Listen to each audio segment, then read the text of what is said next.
ग्रहण कब है? भारत में है कि नहीं है? ग्रहण में क्या फल है? क्या करना चाहिए, क्या नहीं करना चाहिए? इस प्रकार के प्रश्न आप सभी के मन में उत्पन्न होते हैं और बहुत लोगों ने हमसे प्रश्न किया। तो आज हमने पूर्व में भी आपको बताया था कि हम ग्रहण के विषय में आपको बताएंगे। तो आज की इस वीडियो में आपको ग्रहण के विषय में संपूर्ण जानकारी मिल जाएगी कि ग्रहण कब है, कितने बजे लग रहा है, सूतक कितने बजे लगेगा और ग्रहण में क्या करना चाहिए, क्या नहीं करना चाहिए। इस प्रकार से अनेक प्रकारों के विषय पर हमारी आज चर्चा रहेगी। नमस्कार मित्रों, हमारे चैनल वैदिक मित्र में आप सभी का स्वागत है। आज हम चंद्र ग्रहण पर चर्चा करेंगे। 3 मार्च 2026 यानी मंगलवार के दिन भारत में खंडग्रास चंद्र ग्रहण लग रहा है, अर्थात कुछ अंश के रूप में चंद्र ग्रहण हमें दृश्यमान होगा। ये चंद्र ग्रहण होता कब है? जब पूर्णिमा की तिथि होती है उस दिन चंद्र ग्रहण होता है, अमावस्या को सूर्य ग्रहण होता है। शास्त्रों की विवेचना के अनुसार अगर शास्त्रों की कथाओं को हम देखें तो उसमें वर्णन आता है कि किस प्रकार अमृतपान करते समय राहु का शिरोच्छेद हो गया और अपने वैर भाव को याद करते हुए वह सूर्य और चंद्रमा को ग्रसता है। इसलिए राहु द्वारा ग्रसन, राहु जब ग्रस लेता है तो उसे ग्रहण काल कहा जाता है।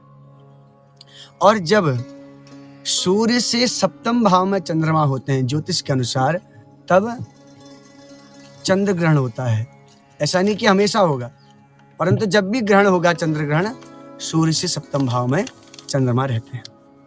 तो इस प्रकार चंद्र ग्रहण का वर्णन होता है और अनेक प्रकार के वैज्ञानिक तथ्य भी इसके हैं, आप लोग सब जानते हैं। और आज शास्त्रीय मर्यादा को हम आपको बताएंगे किस प्रकार शास्त्र में इसकी मर्यादा है। जो ये चंद्र ग्रहण है इसको खंडग्रास चंद्र ग्रहण भारत में कहा गया है। इस चंद्र ग्रहण का स्पर्श काल दिन में 3:20 में, मध्यकाल सायं 5:03 में और मोक्ष काल संध्या काल में 6:47 में रहेगा। अर्थात ये जो पूरा चंद्र ग्रहण है ये 3 घंटे 27 मिनट तक रहेगा। और रही कूर्मांचल उत्तराखंड की बात, उत्तराखंड में यह सायंकाल 6:17 में दृश्यमान होगा। अब ग्रहण में सूतक काल भी होता है। तो शास्त्र में वर्णन आता है जब सूर्य ग्रहण होता है तो 12 घंटे पूर्व सूतक काल लग जाता है और चंद्र ग्रहण में 9 घंटे पूर्व। तो इस प्रकार से अगर देखा जाए तो प्रातः काल 3 मार्च के दिन 6:20 पर सूतक काल प्रारंभ हो जाएगा। इसलिए जो भी अपना कर्म करने हैं, पूजन इत्यादि, वह 6:20 से पूर्व कर लें। प्रातः काल संध्या वंदन जो भी करना है। और जब सूतक काल लगता है, बड़े बड़े जो धाम होते हैं उनके किवाड़ बंद हो जाते हैं, दरवाजे लग जाते हैं।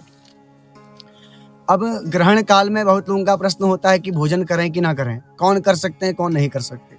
तो वर्णन आता है जो बालक हैं, छोटे बच्चे हैं, जो वृद्ध लोग हैं, बूढ़े बाड़े लोग हैं और जो रोगी हैं, बीमार हैं, उनके लिए ग्रहण का सूतक काल नहीं होता। अर्थात वो ग्रहण के सूतक काल में भी भोजन कर सकते हैं, परंतु जो स्वस्थ है उसे ग्रहण काल में हो सके तो व्रत अवश्य करना चाहिए। तो हो सके तो व्रत कीजिए और ग्रहण लगने से पूर्व ही जो भी आपकी खाद्य सामग्री है उसमें आप कुसा डाल दीजिए, तिल डाल दीजिए, जिससे ग्रहण का सूतक उस अन्न पर नहीं लगता है। तो इस प्रकार ग्रहण के सूतक काल के बारे में बताया। और ग्रहण काल में क्या करें? तो कहा गया है कि स्पर्शे स्नानमाचरेत।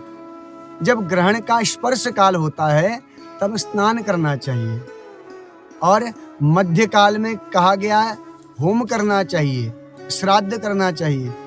और जब ग्रहण का मोक्ष काल होता है तब दान करना चाहिए और दान करने के बाद स्नान करना चाहिए। अर्थात ग्रहण लगते समय भी स्नान करना है और ग्रहण पूर्ण होने के बाद भी, मोक्ष काल के बाद भी स्नान करना चाहिए। अब आपको मैंने बताया कि ग्रहण के मध्य काल में जप करना चाहिए, दान और हवन करना चाहिए, श्राद्ध करना चाहिए। तो बहुत लोगों के मन में प्रश्न होता है कि श्राद्ध क्यों कर सकते हैं, कैसे हम कर सकते हैं ग्रहण काल में, इसका वर्णन कहाँ है? बहुत प्रकार की भ्रांतियां समाज में होती हैं कि ग्रहण में श्राद्ध नहीं होता। परंतु अगर निर्णय सिंधु और धर्म सिंधु के प्रथम परिच्छेद का आप देखें उसमें जब वर्णन आता है, कहा गया है कि श्राद्ध जो हम लोग ग्रहण में करते हैं उसमें सहस्त्र गुना उसका फल मिलता है। और ग्रहण काल में कैसे श्राद्ध करें? आमान्येन हेमेन वा, अर्थात कच्चे अन्न से या स्वर्ण से श्राद्ध करें और अन्न का दान अपने पुरोहित ब्राह्मण को दें, जिससे अनंत गुना आपको फल की प्राप्ति होगी। तो ये भ्रम मिटा दीजिए कि ग्रहण काल में श्राद्ध नहीं होता। अवश्य ही श्राद्ध करना चाहिए। अगर किसी की तिथि ना भी हो तब भी श्राद्ध करना चाहिए। तीर्थ में जाकर अनेक प्रकार के उसको पुण्य मिलते हैं। श्राद्ध न भी कर सके तो जल का तर्पण तो कर ही सकता है। जल देकर नदी में उतरकर अपने पितरों के निमित्त इस प्रकार से करना चाहिए। अब ग्रहण काल में देखा जाता है हम विशेष रूप से क्या करें। बहुत लोग जप करते हैं, अनेक प्रकार के मंत्र की दीक्षा लेते हैं, परंतु हो सके अगर हम किसी विशेष मंत्र का जप करें ग्रहण काल में तो वो मंत्र ग्रहण में जपने से सिद्ध हो जाता है।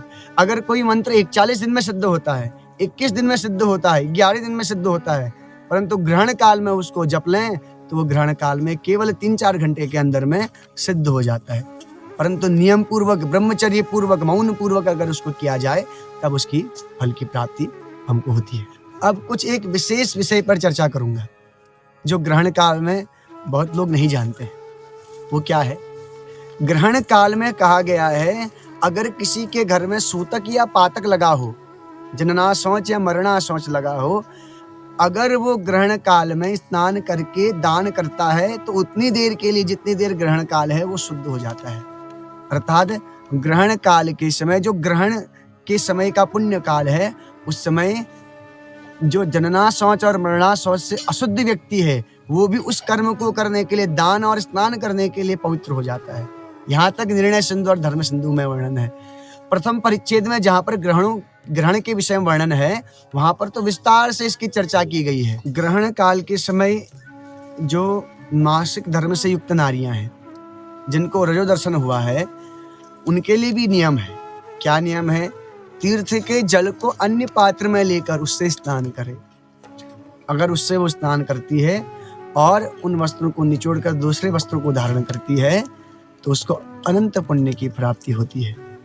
तो जो सूतक से युक्त लोग हैं जिनको जनना शौच और मरना शौच लगा हुआ है, जो रजस्वला नारियां हैं वो भी ग्रहण काल में स्नान कर सकती हैं, और जो लोग शुद्ध अवस्था में उनको तो करना ही चाहिए।